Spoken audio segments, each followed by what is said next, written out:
God met me in a dream. I was just dreaming. I don't know what I was dreaming about at the time. All of a sudden, I'm taken to Golgotha, right? Jesus Christ is on the cross. Yeah, it's intense, man. I get taken to Golgotha. Jesus Christ is on the cross, and I'm seeing him on the cross, and then obviously brutal, right? Mutilated, bleeding, terrible, rugged cross. And then all of a sudden, I can feel my body get lifted up, and I go straight to his face. And then I'm like panning around the cross and looking at Jesus. And I remember God speaking to me very, very clearly. He said, I did this for you, so why is it so hard for you to choose? Today is Testimony Tuesday. You're about to hear an interview by Pastor Adam Dragoon in Virginia Beach as he asks one of our fellowship pastors about how God has radically changed their life. Be aware that the free version of Testimony Tuesday only includes the first half of the conversation. So make sure to check the show notes to find out how to subscribe to the premium version of the Taking the Land podcast. The premium version of this episode is released before you wake up each morning and does not include any interruptions or ads. Enjoy this Testimony Tuesday on the Taking the Land podcast.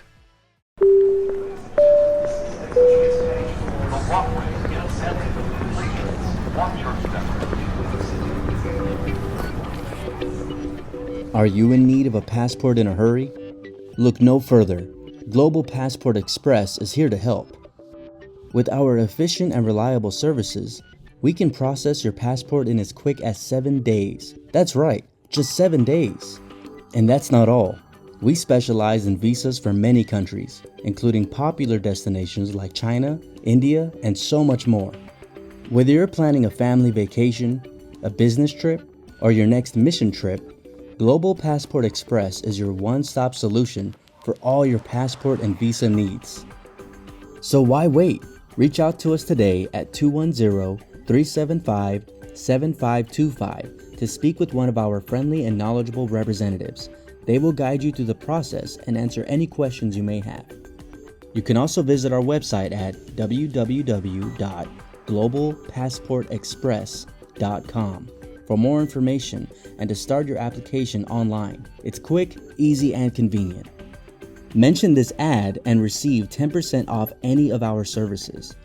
Don't let time constraints hold you back from your travel dreams. Trust Global Passport Express to deliver your passport fast, hassle-free, and with a smile. Global Passport Express, your passport and visa experts. Get ready to explore the world.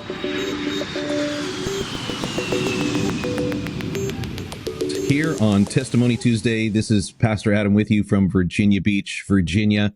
So glad to have you along for the ride today, and we are very blessed once again to have a pastor on the line with us, and not only a pastor, but an evangelist from our fellowship in Oklahoma City, and this is Pastor Akeem Davis. Welcome to the show, sir. How you doing, Pastor? So glad to be here. So glad to be here. Hey, great. Thank you for taking the time to join up with us today. Yes, and sir. It's a blessing. It's a blessing. So I'm meeting you for the first time today, and Yes, many of our listeners probably don't know you. But for those that don't, would you take a moment to introduce yourself and give us the 5-minute conference style intro? Yeah, no, 100%. My name's Akeem Davis. Me and my beautiful wife, Kimberly, we got launched out in 2021 out of the Gallup Conference. So at the time, that was led by Jonathan Heimberg, and now it's Pastor Payne. And so we were in Southeast Oklahoma City for about 2 years. And then this year, we entered evangelism. And so now I'm evangelizing. Yes, sir. And so I've seen a lot of good things, getting to go to a few places, experiencing God in a different kind of way than pastoring. So getting to see miracles differently, give some words that put me in tears that God's using me to do. And so it's been really fun, and I'm just excited to see what else God has for me. So it's been awesome. Wow. So you are fairly early on in this journey, aren't you, as far as being an evangelist? Yes, correct. Yes. As far as being an evangelist, yeah, pretty new at it. But yeah, no, God's helped me for sure. I have a lot of mentors that have really been helping me I've been paving the way and helping me out. So. Amen. And I would guess that one of those mentors is your dad. You mentioned to me before we started recording that your dad is also a pastor in the fellowship. Is that correct? Correct. Yeah, correct. My dad, some of your viewers may know him. His name is Sean Davis. He evangelized for 10 years. So he started the church in Oklahoma City in 97. And then in 2006, he evangelized for 10 years. And then in 2016, we went back to Oklahoma City. And so, Okay. yeah, during that 10-year stint, he went to a lot of places. Very successful. And so it was really, really cool. And what was home base for your family during those years? Home base is Amarillo, Texas. Pastor Srafko Saavedra, the wild man. Man, I have some amazing memories of Seraphico Saavedra revivals when I was a new convert in the Chandler Church. My goodness, those were some good days. Yep, that's our guy. That's our pastor. So, amen. He's still got the fire, doesn't he? Yeah, he hasn't slowed down a bit. I just went to our Discipleship. When was it? It was actually, it was this last Friday. Man, he tore it up just like he does. I mean, I heard one of the Taking the Land, I think in 2008, the one that you put up on from 2008, and he sounds the same, man. He's the same. It's amazing. It's amazing, huh? Yeah, and he's 70 now, and he's still same. Thank God for long-term faithfulness like that, man. Sir. It's a compounding interest of ministry. It's powerful. Yes, sir. So, encouraging for sure. Well, he might be a great interview to pull on Testimony Tuesday. You have to put in a good word for me. I got you. Fantastic. Well, we want to hear your story, Pastor Akeem. And so let's go back to the beginnings. When you were born, was your parents already saved? Yes. Like I said, my dad and my mom, they went to Oklahoma City in 97. I was born in 99. And so, my parents were 2 years in the ministry when I was born. So yeah, I was literally born as a pastor's kid. You were born directly into the ministry. Directly into the ministry. I was born on Saturday and I was in church on a Sunday. Serving God from the beginning, right? Right. Yeah. So in 97, they started the church. 99, I was born. And so, I was raised in the fellowship, man. All the conferences, you know how it is being in the fellowship. I'm what is it called? Quintessential church kid for sure. Awesome. So your dad was pioneering there in Oklahoma City when you were born. Okay. Yes, sir. So what are your earliest memories of growing up, and what was your family life like? Yeah. So in Oklahoma City, we actually were homeschooled for a number of years, and so we were at everything, man. I mean, obviously, my parents are pioneering, so we're at the church late all the time, always there. I mean, I'm going with my parents to people's houses to counseling, and we're just sitting there playing in the living room while they're talking to couples, and so we were in it, man, always doing fellowship things, always doing church things. I can remember my mom getting calls late at night and going to a sister's house, and we're with her. My dad getting calls, any time of the night, crazy people calling him, Pastor, we need this, we need that. I just remember all that as a young kid. And as far as the family life, man, very obviously stable. Parents are both saved. Stable, had both my parents all the time, services all the time, Sunday morning, Sunday night, Wednesdays, outreaches. We're doing the thing. We're always there. And well, you say that's obvious, but it is certainly not obvious or normal in our culture today. So you're very blessed, man. Oh, very blessed. No, I'm very fortunate to have. Yeah, when you say you have two parents, that's uncommon now. Very uncommon. When you say your parents are stable, uncommon. We always took care of us. My dad wasn't full time right off the bat. And so he did have to, him and my mom have their own business. And so, but God always took care of us. We always had food on the table. Nothing, I honestly didn't have a rough childhood at all, really. Did you know how blessed you were? I don't think I did. I don't think you ever do, really. I didn't realize how blessed I was. I thought this was how life was. For me, This is how it was. It was common. We go to church. We have a good life. Mom and dad, we never see them fight. We get bad, we get spanked. It was just normal. That's how life was for me. Yeah. It wasn't until my earlier teens, which we'll get to that, where I started experiencing life a little bit differently. But yeah, so it's just a very, very common, as you say, I guess you say, in the Christian realm, life. And so, we stayed in Oklahoma City till I was 6. So we left I was 7. We left in 2006, and then we went to Amarillo, Texas, and my dad evangelized. Okay, brothers and sisters. Yes. So it's I'm the oldest of three, excuse me. So it's me, and then I You have forgot my about the baby one. yeah, if I was big one. So it's Common me, my problem. Common problem. right. Whatever. She's the favorite. No. So it's me, my sister Jaquel, we're only 20 months apart. And then my baby sister Micaiah, we're 7 years apart. Or 6 or 7 years apart. Yeah. So she was born in 2005. And so yeah, I was already 7 years old when she was born. And so yeah, we went to Amarillo, Texas. And so that's where life got a little bit different because in Oklahoma, we were kind of the only kids. It was me, my sisters, my wife now, which we'll get to that later. She was part of the church too. And then two, three other kids. So it wasn't really big at the time. And then once we get to Amarillo, that's when we went to a bigger church, more people, and yeah. So that's kind of how the earlier stages were. Not too crazy, honestly. Okay. Okay. So when you moved to Amarillo, this was for a 7-year-old kid, probably a big life change. Have to readjust. What was that like? Yeah. So yeah, it was a big life change. In Oklahoma City, we had a majority of our family there. Well, I wouldn't say majority. Yeah, it was pretty much majority of my family there because my auntie and uncle lived there. And then my other aunts and uncle were pioneering in Norman. So all of our family was in Oklahoma at the time. A lot of our family was in Oklahoma at the time. And so when we went to Amarillo, we knew the people, obviously, because Harvesters Conference, that's our That mother was your mother church. church, right? Okay. Obviously we know Amarillo, but it was different. So we're getting in there now. There's a lot more, it's a bigger church. It's not just you as the main brunt of it. Like I remember doing overhead at 5, 6 years old, the old one with a Oh, with a little yeah. You're gonna have to explain that for the kids because nobody knows what that is anymore. so before those projectors, guys, I Imagine a world. imagine the world, right? I don't even know how to explain it. I guess a printer without the lid, and you put the Yeah. paper on top, scan it and beam it up on the wall. I don't know the best way I can explain it. But I remember doing Google it. Google it. I Google it, promise yeah. it was a real thing. Yeah. So I remember doing stuff like that, do the overhead, learning instruments, and you were the church. You were the Yeah. church. And so we ended up getting couples and we did good in Oklahoma. We did do good, but still we were a small church. And so now Hmm. fast forward to Amarillo, Texas, now we're one of, four, there's a lot of kids there. I mean, the youth in Amarillo got up to, at one point we got to 100 teens. And so there's a lot of, Wow. yeah, there's a lot of teens, a lot of families, a lot of people. So it was a big life change, big life change. And then obviously you're not really the spotlight anymore. I'm not saying, I'm not, how the ministry is. It's not a glamorous life. People think it is, but it's not. But still, you're not the main anymore. So it was a little bit of a different life change. But yeah, so it was interesting though, but it was fun. It was definitely fun. Okay.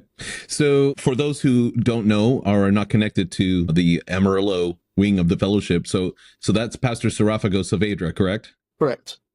Okay. So he's been there for a long time, right? Correct. Yeah, he's been there for, man, God, he's been there for,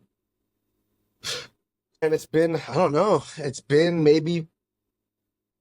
for sure over 30 years for sure, because Oklahoma City's been for 25, and I think Pastor Saavedra was already in Amarillo for, I think, 10 years before that. So maybe 40 years, maybe. I cannot remember. My math is bad on that one. I should have prepared for that part. I'm sorry. I didn't think that was going to be asked. But yeah, So about 40 yeah. years, I think. Wow. So when you think about coming off of the pioneering field, Mhm. you're just a young kid, so Yeah. you didn't really know everything, obviously, but you had to make an adjustment as far as not being the main center of focus and not also being the main source of ministry in the church. What other big adjustments did you have to make coming back into that mother church? So the biggest adjustment, I think, actually wasn't even really ministry. The biggest adjustment was my dad.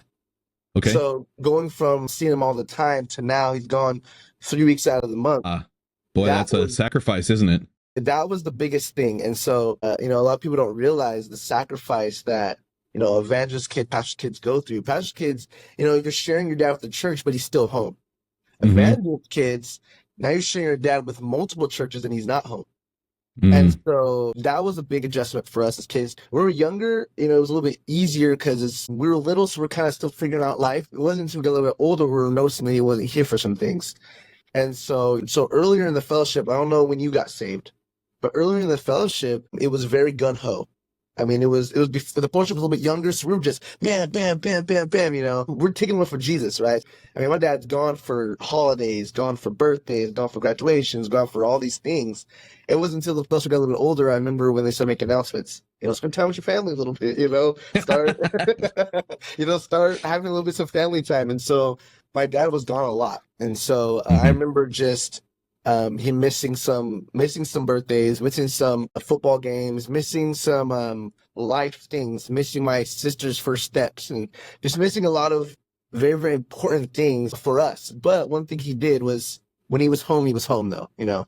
Yeah. I Yeah. remember for that. He was home, he would do homework with us, talk to us, be with us, go with my mom to practices and ministry, go with us everywhere when he was home.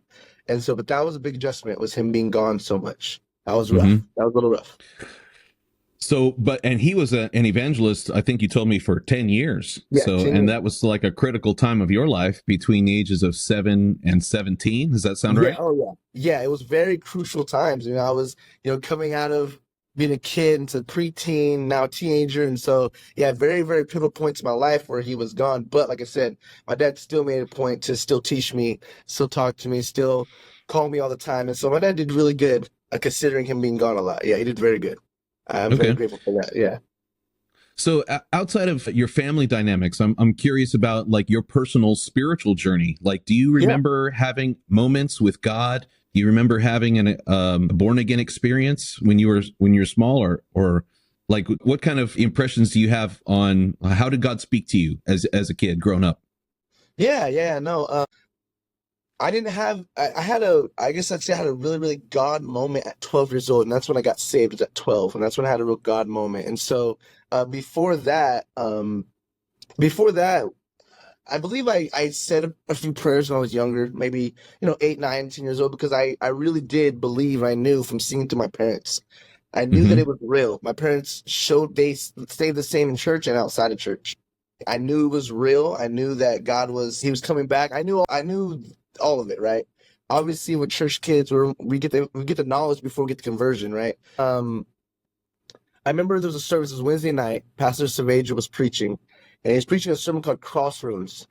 And this is in 2011. And so after the sermon was over, he gave me a word. And he was like, hey, you're at a pivotal moment in your life right now where you need to decide what you're going to do. You're either going to be a Christian or you're not, because the world's going to pull you.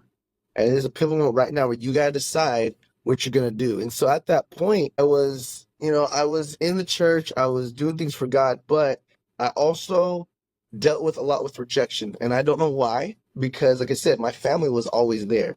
My family's tight knit, not just my parents, but also just family in general. And then in the Amarillo church, we're all very tight, very close with the Savagers, Pastor Aaron, Pastor Adam, Pastor Anthony, the sons, very close with all of them. And so there's really no reason technically to be feeling that way, but I did. I don't know why.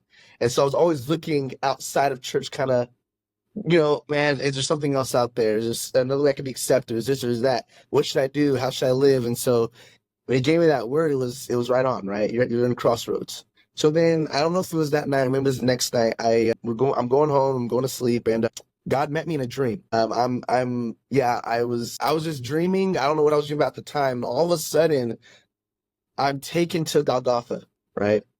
Jesus Christ is on the Whoa. cross. Yeah, it's intense, man. I get taken to Golgotha. Jesus Christ is on the cross, and I'm seeing him on the cross. I mean, obviously brutal, right? Mutilated, I mean, bleeding, terrible, rugged cross. And then all of a sudden, I can feel my body get lifted up, and I go straight to his face. And then I'm like panning around the cross and looking at Jesus. And I remember God speaking to me very, very clearly. He said, I did this for you, so why is it so hard for you to choose? And Mm. I'm tearing up right now thinking about it. But I remember waking up, I just start crying, man. I'm just crying. Wow. And I'm just like, God, I'm so sorry. I'm so sorry. And so from that moment on, at 12 years old, in my bed that night, I said, God, from this day forward, I'm all in. I'm all in. I'm giving you everything. I'm not going to let the world draw me. I'm going to be all in. I'm going to serve you with excellence.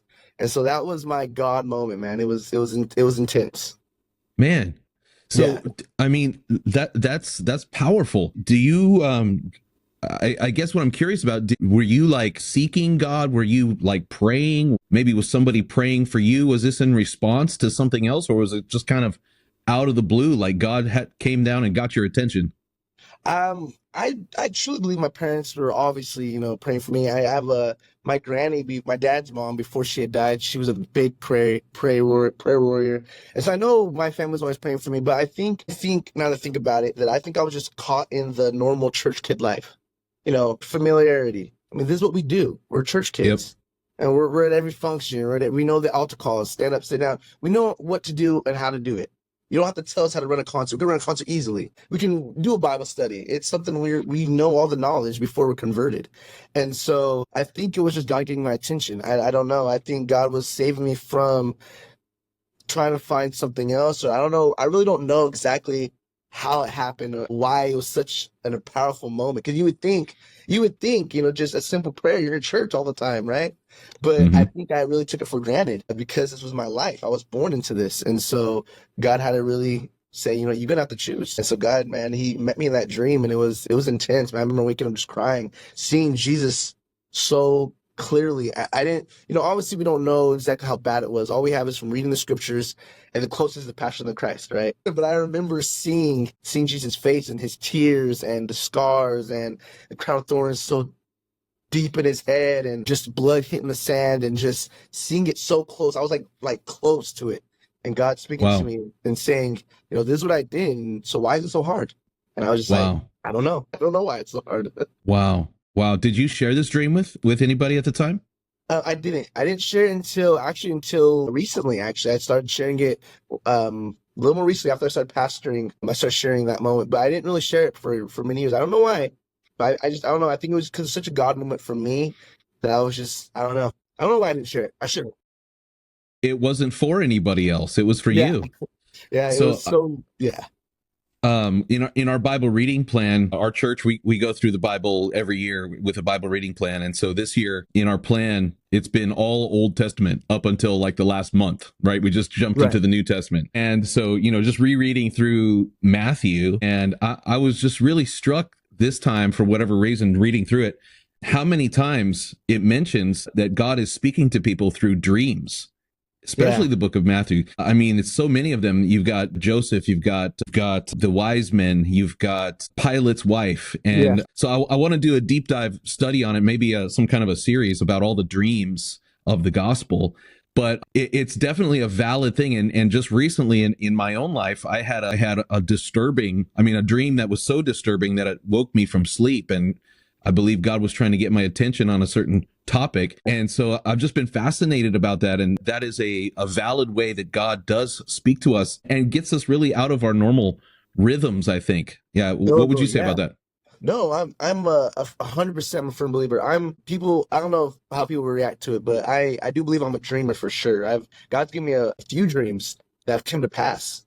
And so, for example, I don't know if you remember this. I don't know how it was. I don't know if you might have been in Virginia at this time, because I know you were a missionary before. She may have been in Virginia at this time, but the rioting, where people were rioting, I believe it was post-COVID. Yeah. It was, It's like 2020, yeah. Yeah, 2020 rioting. There was where Target, remember the rioting at Target and all those things happening?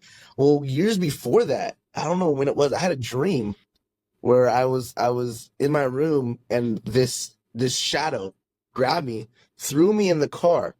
We're driving around town and I'm trying to get out the whatever bondage I'm in. I rip off the bondage. I'm looking out the window in this car and I'm seeing the riots. All the riots that are happening, people, BLM, Target, the Target ball, those little balls in front of Target? Yeah. That it was ripped off. It was through windows, cars, businesses being destroyed. I remember seeing that, and the voice told me, "I'm going to take the world. I'm taking it with me." And then I woke up.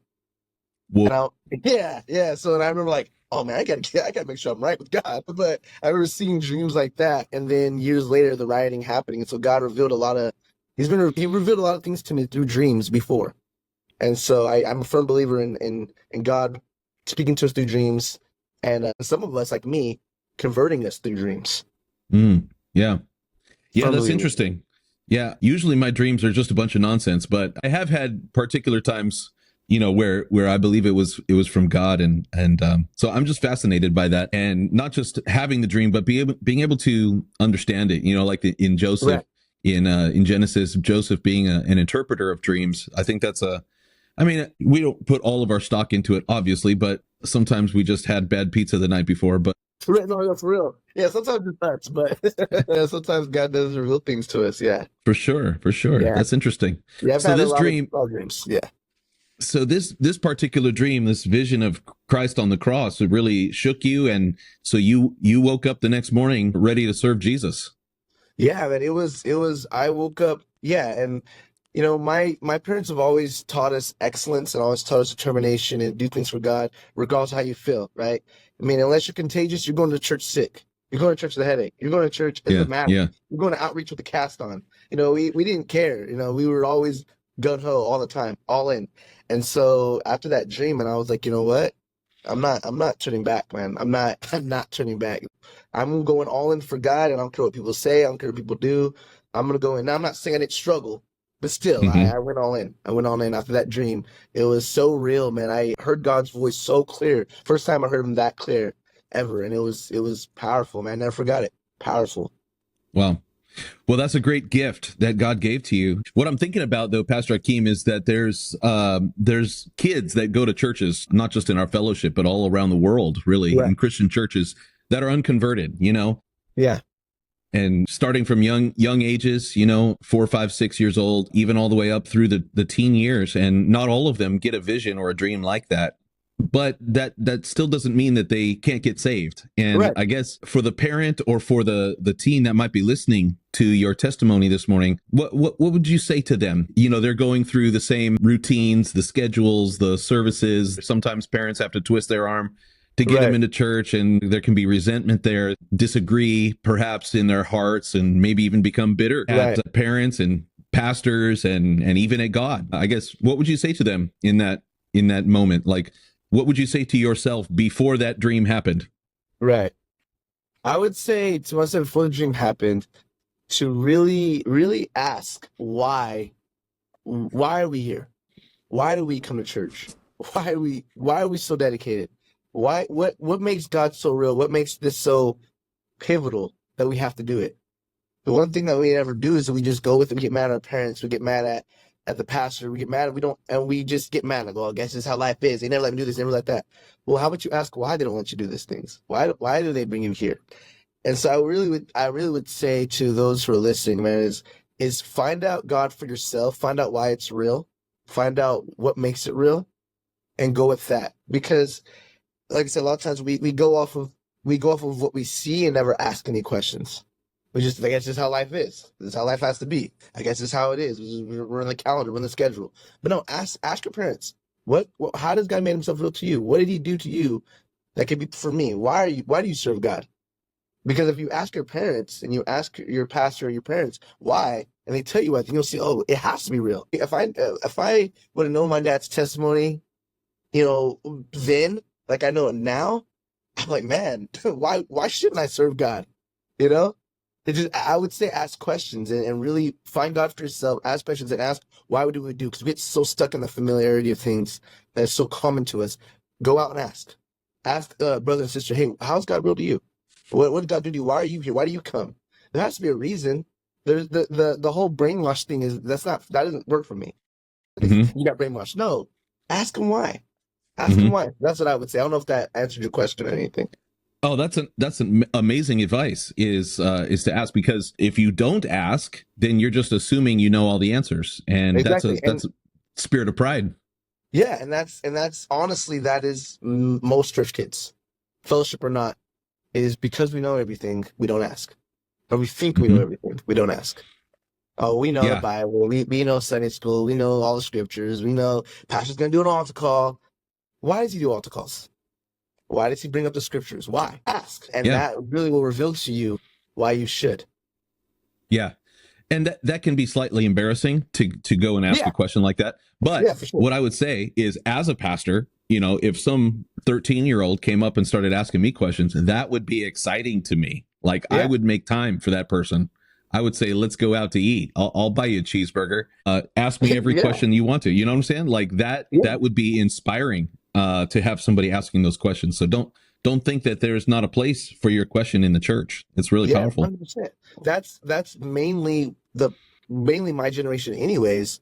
Is we're looking for something real. My generation is looking for something real. This is why when they lock onto something, they go so hard on it because they think this is real.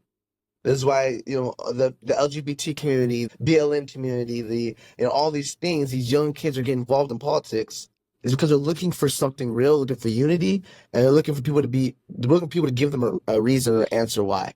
A lot of times people say because I said so, or it's just how it is. No, if you explain to youth or explain to my generation why we do what we do and the answers of Christianity and the biblical things, they're more than likely able to change their opinion because they're young.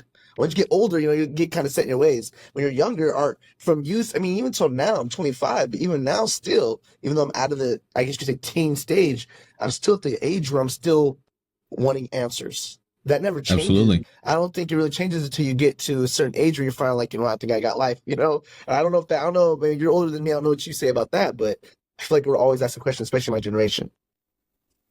Yeah, I think that that's part of discipleship, is choosing to be in the position of a learner. That's what it means to be a disciple. No matter what age you are, never be the smartest person in the room. Never assume that you got it all figured out. And no matter what your experience is, always be a dedicated learner and a student, not only of, Jesus, right? We're his disciples, but we're also disciples of people on earth. The older you get, the wiser you get, the more you realize how much you don't know. And so the more important your questions become, and then the more refined you can become. And I think that's really powerful. Yes, sir. Yeah, 100%. 100%. Yeah, that's amazing. So yeah, and I was going to say, like, for kids in the church that, they're seeking that out, that is the most precious thing that a church can have, is people who are hungry for truth, who want to know more. And you mentioned how kids or the generation today is not satisfied with the answer, because I said so. Right. And there's so much truth in that, because the problem is, if a parent doesn't give justification for the things that they're teaching their children, then, they just say, because I said so, because I said so. Why do I have to do this? Because I said so. The problem with that is that they are making themselves the highest authority. I said something, so you have to obey that. And so as soon as another authority comes along, as soon as somebody else who is esteemed as smarter, a college professor comes along, or a politician comes along and says, because I said so, well, then you're pre-programmed to just follow what you've heard. So that's the problem. Christian parents shouldn't be saying, because I said so. Christian parents we should be guided by, because he said so. What does the scripture say? What does the Holy Spirit say? I'm not spanking you because, you got on my nerves, but because here in the Bible, it says when you lie or steal, that's a sin. And I'd rather punish you in my house before you go out and, lie or steal from somebody else, and you got to go to jail for that same thing. You know what I'm saying? Like, it's because he said so, not because I said so. Right. And that's no, 100%. And that's exactly why I'm a firm believer. It's exactly why I'm not saying it, I would say mainly it's in our fellowship too, but mainly the church world in general. This is why a lot of preachers' kids or church kids in general rebel, because they're not told why. And I'm not going against any parent or bashing any parent, by all means. I'm a parent. I understand we make mistakes. We say things. It's whatever. But that's the reason why a lot of church kids, preachers' kids are known as the worst ones, because their parents are the ones that are like, we're going to everything, and they don't tell them why. One thing my parents always told us was, they always said, okay, it's your relationship with God. We're not going to dictate how you live your life. It's your relationship with God. But under my house, you will go to these things. Why? Because you live in my house, because we're going to serve God. Me and my house, we will serve the Lord, right? And so you're going to come with me, because this is what we're doing in my house. Once you're out of your house, you can do whatever you want to do. But it has to be a personal relationship between you and God. It has to be a personal relationship with you two. That's what our parents always would teach us, right? And because we saw how real it was in our parents, and my sisters were all saved now, thank God. Me and my sisters. Because we saw, praise God for that. Because we saw our parents and how real it was to them and how they would explain things to us that made us want it. They didn't tell us, oh, because I said so. You know, my dad's old school, so he spanks. You don't mess around, right? My dad's old school, right? He's straight up just da da da da, no questions asked. But my mom would be the explainer. So my dad would be the spanker, my mom the explainer, but they work together in that aspect. And so that's really how we were converted, really. Or I wouldn't say converted, it was easier for us to get converted, should I say. It was because our parents never said, because I said so. It was because they gave us a reason why. So one thing that I tell parents, right, whenever this kind of question comes up is, sometimes parents can get a guilt complex about dragging their kid to church, or, well, I want to give them the freedom to be able to choose Jesus, and I want them to make their own decision. And I say, well, is that the same way you think about school, right? Right. Are you going to allow your kid to say whether they want to go to school or not? Of course not. You're going to make your kid go to school, even if they don't want to. And how much more important is the kingdom of God than the kingdom of this world? And so, it makes sense to me. Yeah, as a parent, you have the authority to decide, okay, we are attending church together, and you're going to go even if you don't like it. And that's okay. That's okay. And eventually, hopefully, like you can have a powerful conversion experience. But even if not, I'm going to do my job as a Christian parent and make sure that you're exposed to the gospel. What do you think about that? No, 100%. I actually was just having this conversation not too long ago. It's putting your kids in the position for God to operate. The way I put it is, running track, right? Running track when you're getting on the line, it's on your mark, get set, and then it's go, right? Well, you can't go until you're on your mark. You can't go until you're set. You can't get set till you're on your mark. And so for parents, it's like that. You put your kids in the position, get them on your mark, and then you get them set, and then God will go. God will tell them to go. Right. And so, but you put them on your mark. Put them on the mark. Let God work on them. Let God do what he has to do. And at the end of the day, it's their decision regardless. You can be the best parent in the world, and they'll decide what they're going to do. But you need to do the best you can to invest into your kids, investing into them. Put in a position to win. Like you said, a lot of parents, which I see it all the time when pastoring and now evangelizing, but still seeing it in the mother church, in my church, where parents are, like you said, well, I don't want to force it, or I don't want them to hate me, or I don't want them to do that. They're not going to hate you. You train up a child young, right? And he will always never leave it. He'll always know. And so, they're not going to hate you. They're not going to be mad at you. For any parent that's going to be listening here, they're not going to hate you. They're going to remember the reference point. My parents tried their best to get me into the position to win. Regardless if they are saved or not. Like I have an older brother, which I'm the oldest of three with my mom. My dad was previously with someone before he got saved, and so my half brother, he's not saved. Let's pray for him. But till this day, he's about 10 years older than me, and till this day, he still tells me, man, always listen to dad. I should listen to dad. He was right. And he's not saved, but he still references my dad. And even, my mom says would be typically stepmom, but he still references them both as saying, they still taught me anyways. And he's not mad at them for driving the church. He's not mad at them for taking them to boot camp. And he's not mad for any of that. He appreciates it. Until this day, and he's a hardcore sinner, but he still remembers what they said. They'll never forget. Even at 35, 40 years old, they'll never forget. And so I encourage all parents, man. They're in a position to win. For sure. That's a great way to put it. Put in a position to win. And that's really the job of the parent. The job is not to be loved and adored by your children. The job is to train them. And just like a coach, his job is not to gain the love and respect of his players, right? His job is to win the game. Even if it might tick off some of the players. And we got to see ourselves like that. And we're not living for the admiration of our children, even though it's nice to have that if you can gain it over time with respect and as they make decisions. But I think a lot of parents are, unfortunately, they're motivated by that, and that's the wrong way to parent. Yeah, 100%. Yeah. Well, let's jump back into your story. So you had a powerful conversion experience after having a dream, a vision of Christ on the cross, and you woke up from that ready to serve Jesus. So what came next for you?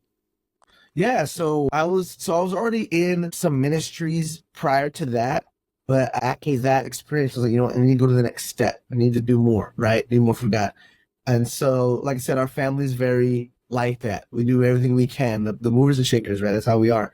And so after that, man, I went even farther into. I started trying doing everything, right? I was actually one of the youngest ushers already. I was already an usher, but yeah, I became an usher like at 9 or 10. But Not after one unusual day, for church kids. not unusual church kids. And so actually, I was probably usher younger than that in Oklahoma before that, right? But anyways, 12 years old, I joined Sound, the Sound Ministry, joined drama team. So Sound drama team. I joined the door scene in a higher capacity as basically like the assistant. I was with the door director everywhere. Went with them. They were asking questions all the time. I was always with them.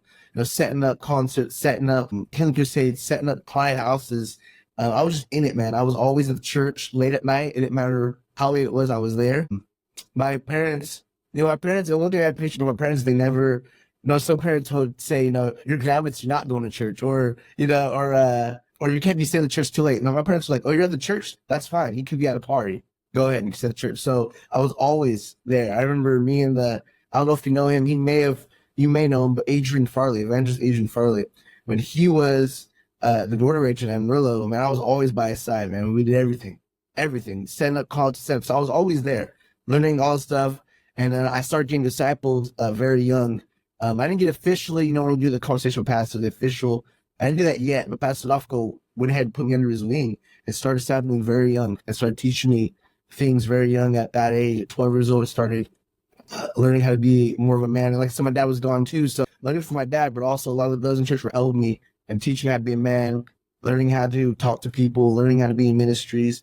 And so from that end, I just went all in, bro. Went all in, Pastor. And so started, I don't want to say it, how do you say this?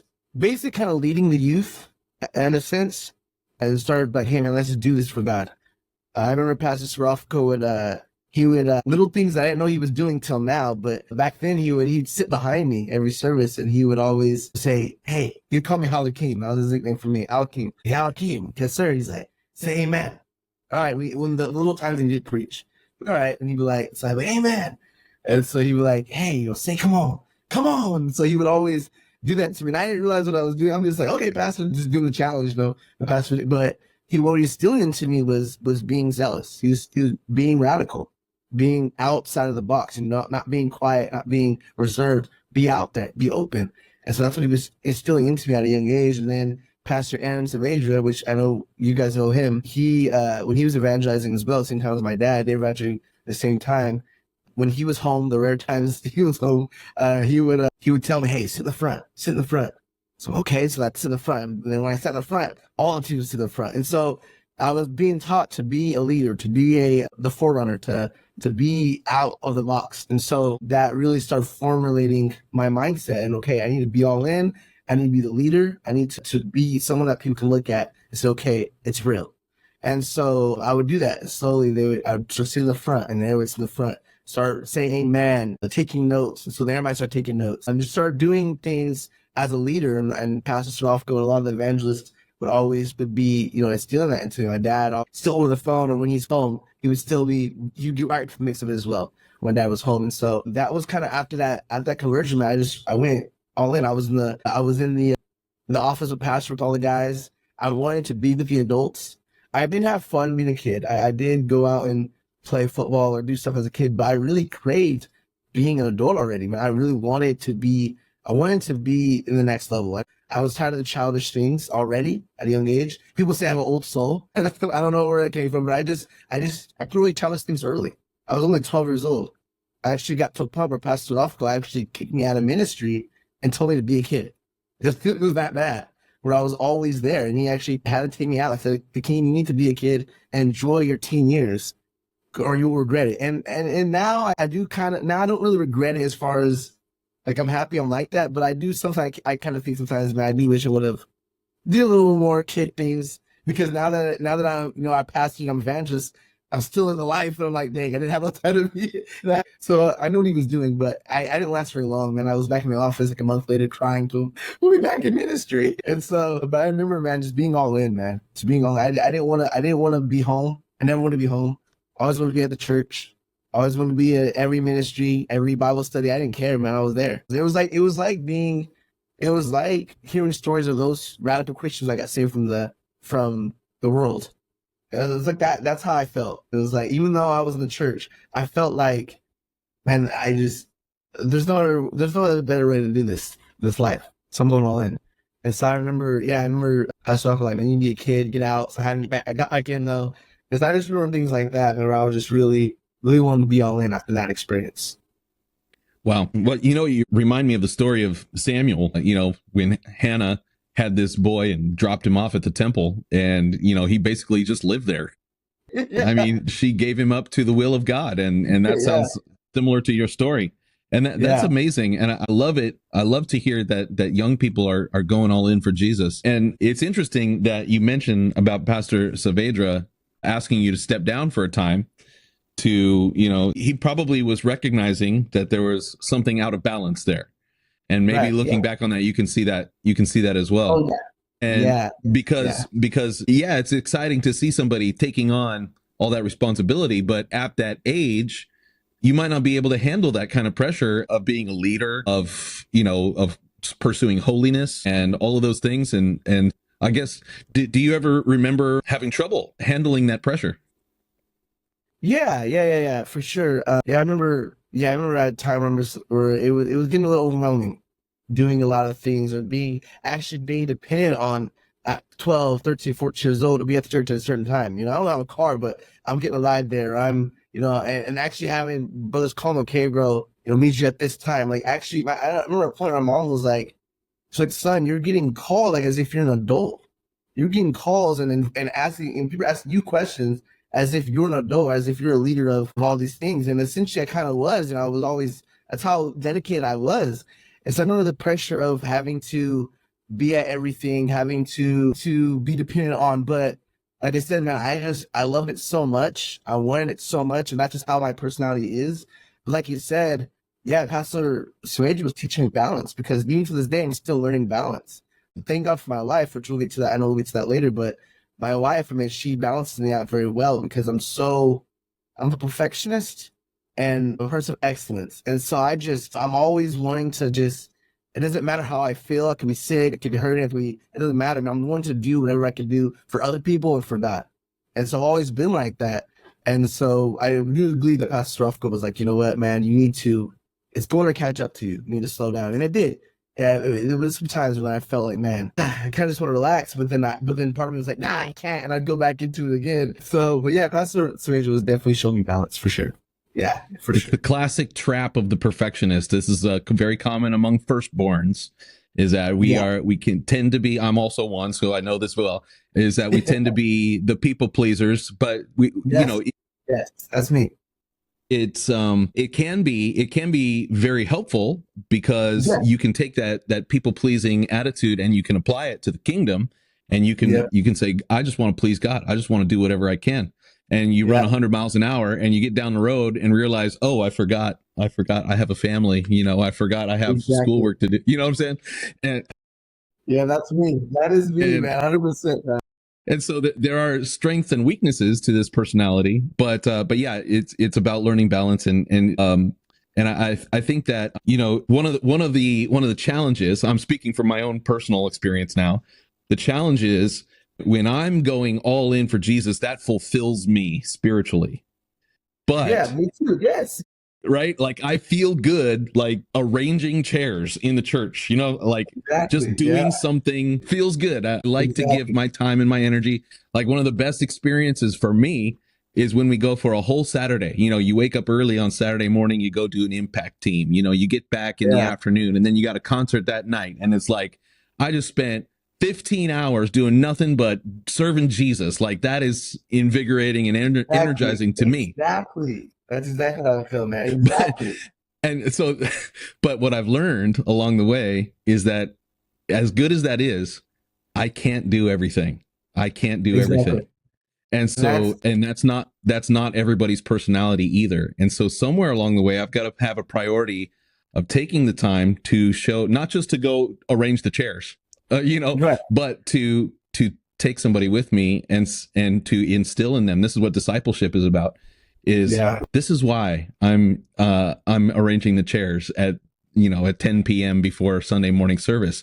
And I want you to get this heart also. It's not enough for me just to do what feels good and to fulfill my calling, but discipleship says I got to bring somebody along with me and teach them to have that same heart. And if all we're doing is 100 miles an hour, as the perfectionist clan that we are, then we miss that piece of it. And so I've really had to put a emphasis on that.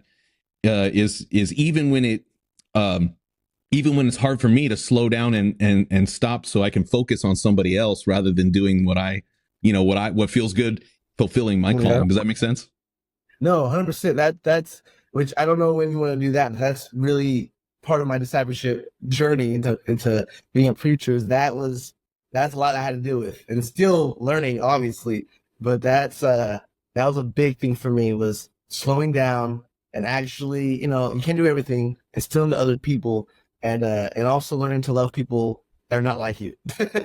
Yeah, that's the thing. Which is one of the hardest things. Yeah.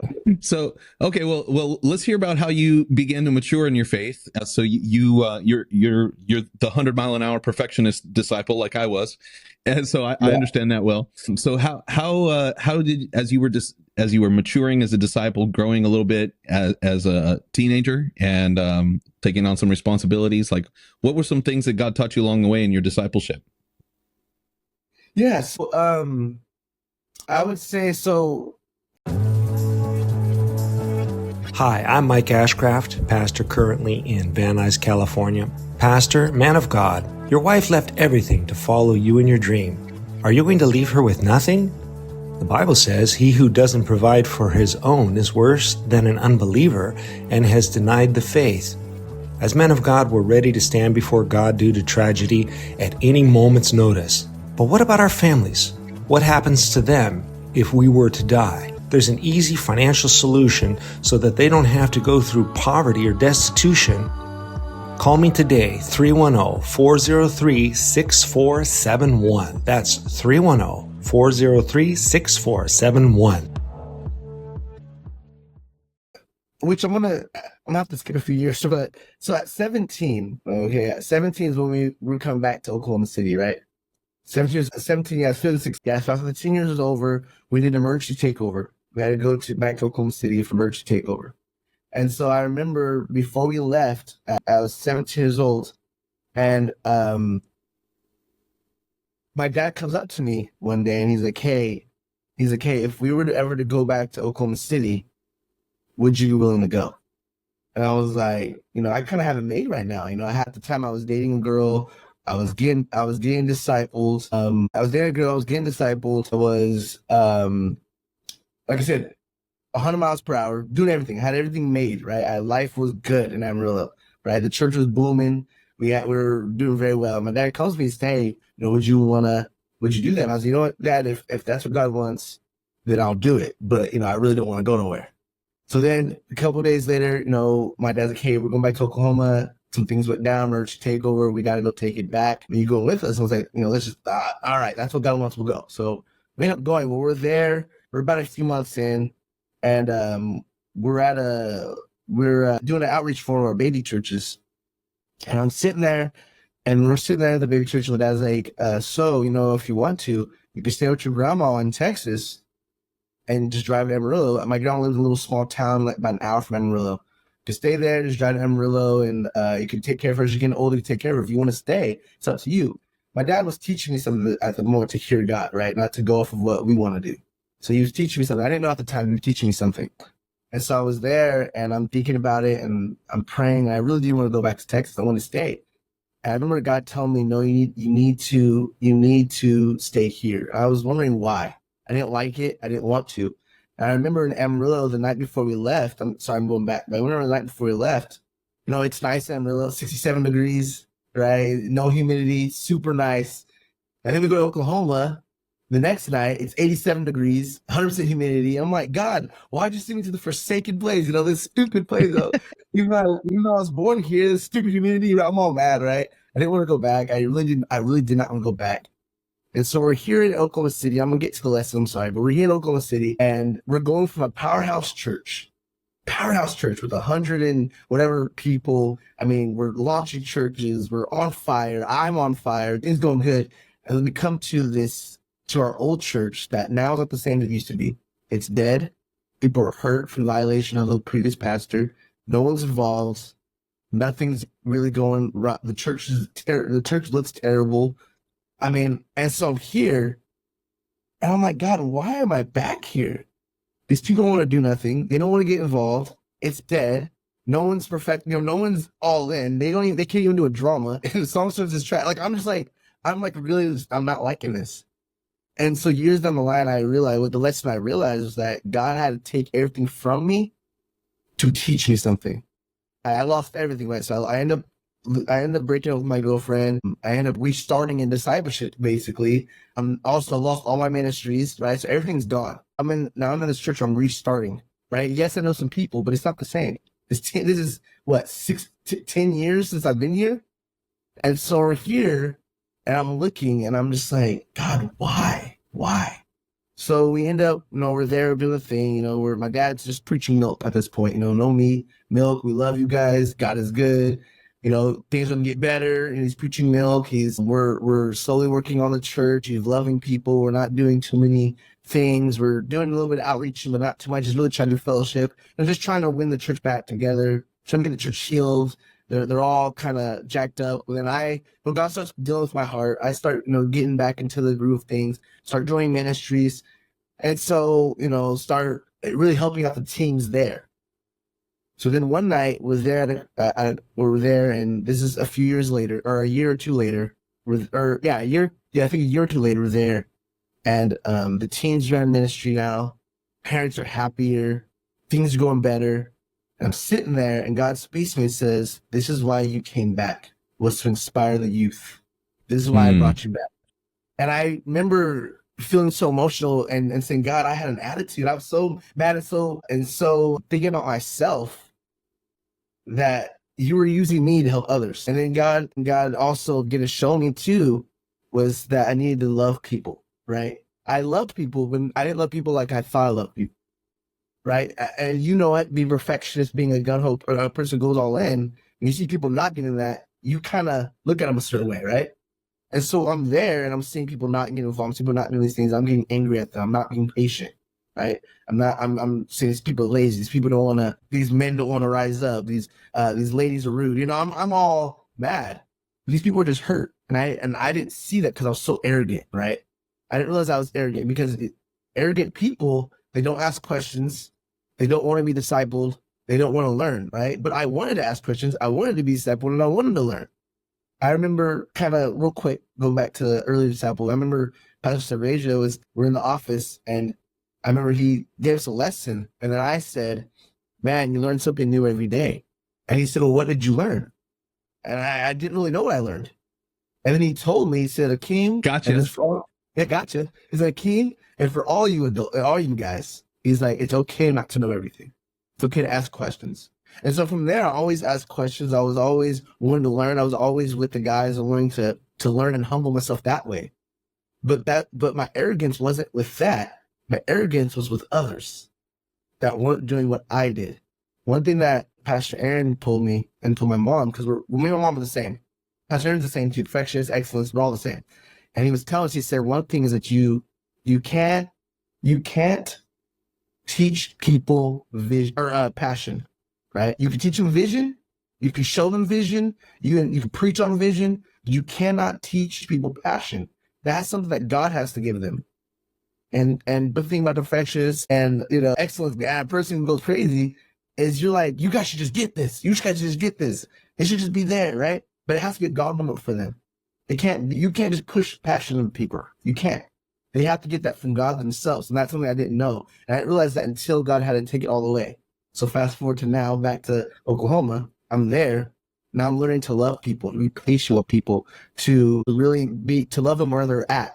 and to let God work on them. Not pushing my excellence on them, but say, you know what, bro, you know what, sis? Okay, cool. Let me show you how to do it. Oh, okay, cool. You don't know how to? All right, let me. And so, and showing the teens that you can rise up. God can use you. Yes, you can. And just working with them and being more patient. I learned to be patient. I went from a firehouse church to a small dead church at the time. All so God can teach me something.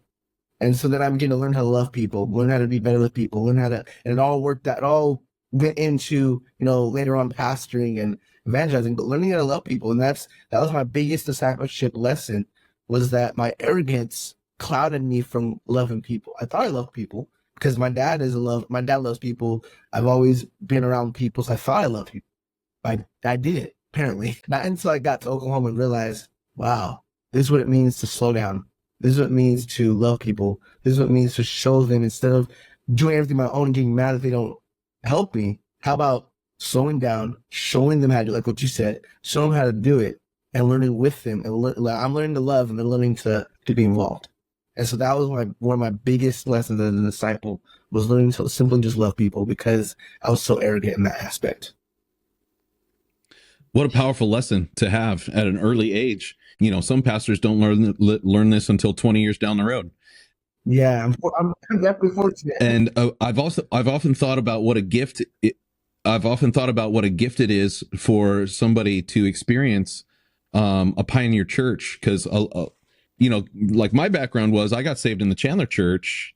Again, that's like it's a powerhouse church. It's a discipleship machine. You know what I'm saying? Like Pastor Campbell, and it's a train, and everybody is on that train, and we're all going that same direction, and there's momentum and there's power. And then, and then they send you out. It's a different experience. You know what I'm saying? Like, 100%. It's not the same, but you had that gift of experiencing that as a pastor's kid, going back into that environment. So what a gift that is for you to be able to go and, know what to expect as a pioneer. Yeah, it was definitely fortunate to experience that early. I definitely needed it, and it helped me out. Yeah. Even now, it's even better. Yeah. Well, praise God. We're going to take a break here, and we want to get to the rest of your story. Obviously, we haven't heard the story about you and your wife. We haven't heard about your decision to become a pastor. That's not an automatic. And so I want to hear about that. I want to hear also about your pioneering experience and your decision to go into the evangelist ministry. But we're going to save that for second half of our interview, and we're going to ask all of our free listeners, if you want to hear the rest of this, there's going to be a subscribe link below. You can jump on the premium version and hear the rest of this interview, as well as the second half of all of the rest of our Testimony Tuesdays. So, Pastor Akeem, you were sharing with us before we hit the record button about how you got so angry that you got cut off halfway through the interview. Why don't you give your best pitch for that same person who's getting angry right now? How come I can't hear the rest of this story? Right. No, 100%. You guys need to subscribe for sure. You're hearing all these powerful testimonies from all these people in the fellowship. I mean, you go on Angel Ortiz or Pastor Angel Ortiz. I think it's Pablo Catala. Is that his name? His name, he almost, what he did with, I ain't going to say it because you got to even subscribe. Which is all these crazy testimonies. That story was wild. That story is wild. And so I kept getting mad because I couldn't finish it. And so subscribe. Not only are you getting to fulfill, hearing a good testimony, but more importantly, get to support World Evangelism. So, I know it's hard sometimes to give World Evangelism, but this is an easy way to do it. You can still be involved. And it's only, $3 a month? And so, man, it's not going to break your bank at all. So subscribe, get locked in with it. It's an amazing podcast, and you will not be disappointed at all. I couldn't say it any better. All right. So for premium subscribers, we'll be right back. And for our free listeners, we still love you. Thank you for listening, and we'll see you next time on Testimony Tuesday. Thank you for listening to the Taking the Line podcast. If you made it to this point, that means you're probably hungry for more sermons. This free version of the podcast only posts 4 messages per week and an incomplete version of Testimony Tuesday. If you're tired of missing out, then please check out the premium Taking the Land podcast, linked in the show notes. For only $3 a month, you'll get interruption and ad-free listening experience, early releases every day to start your day right. Sermons will appear in your feed by 6 a.m. in the U.S., full versions of Testimony Tuesday, International Thursday, and Study Day Saturday to ensure you have daily messages to satisfy your soul. Access to the premium subscription WhatsApp group, now with over 75 fellow subscribers from around the world. Finally, the best reason to subscribe. All proceeds go to world evangelism. We don't take a dime. Last year, we gave over $5,500 to support missionaries all around the world. Until next time, we wish you Godspeed as you pursue His will for your life wherever you are serving Him. Keep taking the land.